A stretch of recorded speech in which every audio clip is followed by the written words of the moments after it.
Hello, আসসালামু আলাইকুম everyone. সবাইকে আজকে নিয়ে এসেছি একটা ফার্মের মুরগি কুটা দেখার জন্য। আসলে ফার্মের মুরগি অনেকে কাটতে পারে না, অনেকে পারে। যারা নতুন সংসার করতেছেন তারা হয়তো কাটতে পারেন না, এবং ব্যাচেলার ছেলে মেয়েরাও কাটতে পারে না।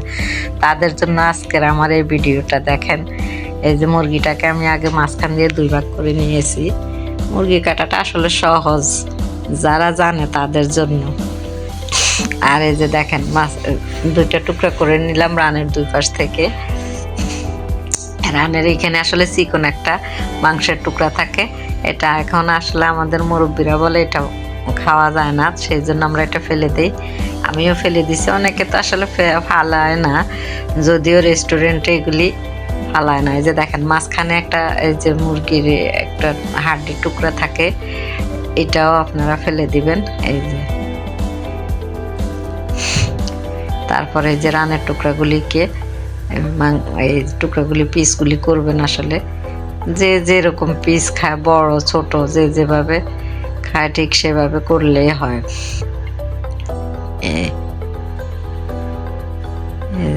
দেখতে থাকেন, এই পিসগুলি আসলে নিজেদের মনের মতো করলেই হবে। ছোট করেন আর বড় করেন, পিস করার আসলে কোনো নিয়ম নাই, শুধু একটু কাটাটা কিভাবে কাটে সেটাই দেখাচ্ছি। এটা একটা ফার্মের মুরগি, দেশি মুরগি, ফার্মের মুরগি, সব মুরগিরই একই নিয়ম কাটা। মুরগির আসলে মাংসের পিসগুলি করা তেমন কোনো সমস্যা হয় না, শুধু ওই যে ভিতরের দেখবেন ইয়া থাকে, মুরগির কলিজা থাকে, এগুলি একটু কাটার নিয়মটা দেখলে হয়। আর মুরগির পিস তো সবাই করতে পারে। এই যে কেটে নিচ্ছে, এটা গলার হাড় এবং মাঝখানের যে হাড়টা আছে সেটা। এটার ভিতরে একটা সাদা রগ থাকে, ওর যে ইয়ে থাকে ওটা আসলে ফেলে দেয়, এই জন্য এটাকে আলাদাভাবে কেটে নিয়েছি। এবং এটা কিভাবে পরিষ্কার করব, মাঝখানের রগগুলি, এগুলি আপনাদেরকে দেখাবো। এই যে দেখেন, এটা আসলে একটা শলা কিংবা কাঠি দিয়ে এটার মাঝখানে ঢুকিয়ে রগগুলি পরিষ্কার করা যায়। এবার মুরগির মাথাটা আমি কাটতেছি। দেখেন, মাথাটা ঠিক এভাবে পরিষ্কার করে নেবেন।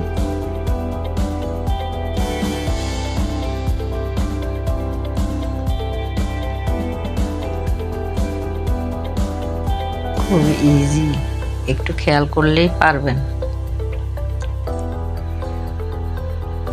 এই মুরগির আসলে চোখগুলি ফেলে দিবেন, এই মাথার চোখগুলি।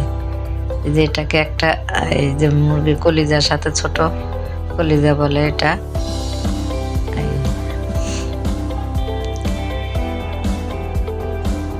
এই ইয়েটায় পরিষ্কার করা একটা একটু আমাদের জন্য ঠিক কষ্ট না, যারা জানে না তারা হয়তো কাটতে চান না। এই যে দেখেন, এটাকে একটু হালকা হাতে কাটা দিলে ভিতরের এই যে ময়লাটা বের হয়ে যায়। এটা আসলে মুরগির যে খাবারগুলি হজমের ইয়াটা, ওই থলিটা।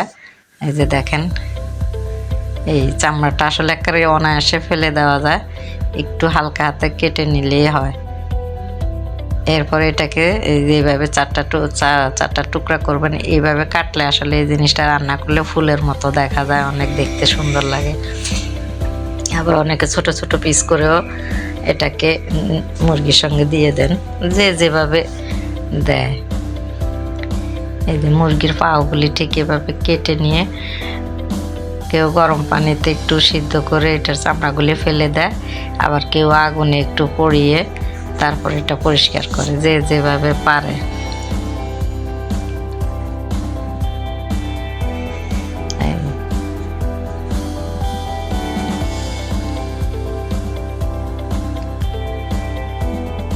এই যে দেখেন, কলিজার সাথে যে ফিত্তটা থাকে সেটাই ঠিক সেভাবে ধরে ফেলে দিবেন, তাহলে এটা আর কাটা যাবে না। দেখেন, এই রগগুলি আমি কিভাবে ফেলে দিচ্ছি মাঝখানের। এই যে একটা কাঠি দিয়ে এইভাবে ফেলে দিবেন, বের হয়ে যায় অনায়াসে। এইভাবে পরিষ্কার করে নিলে এটা পরিষ্কার হয়ে যায়।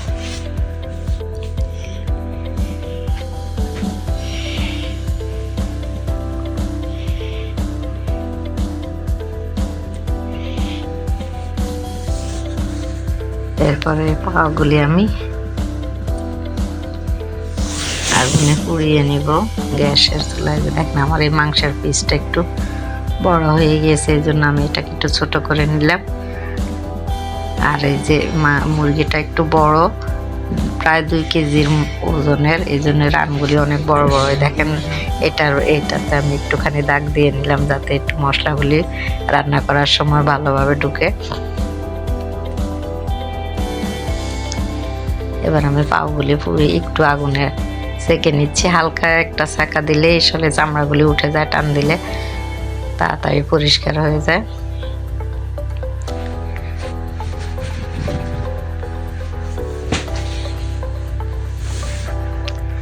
এই যে এভাবে পরিষ্কার করে নেওয়া যায়, একেবারে অনেক সহজ কাজটা।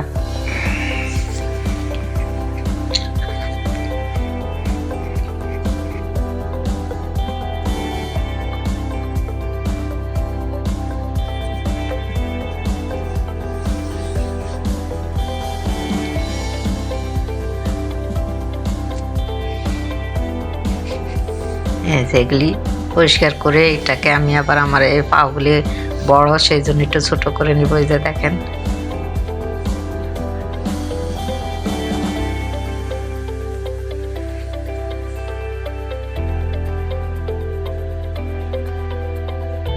হয়ে গেল আমার মুরগি কাটা। ঠিক এভাবে আপনারা কেটে নেবেন। এখন আমি ধুয়ে পরিষ্কার করে নেব, এইভাবে মুরগি কাটবেন। আজকে এ পর্যন্তই। খোদা হাফেজ, আসসালামু আলাইকুম। কেমন লাগলো কমেন্টে জানাবেন।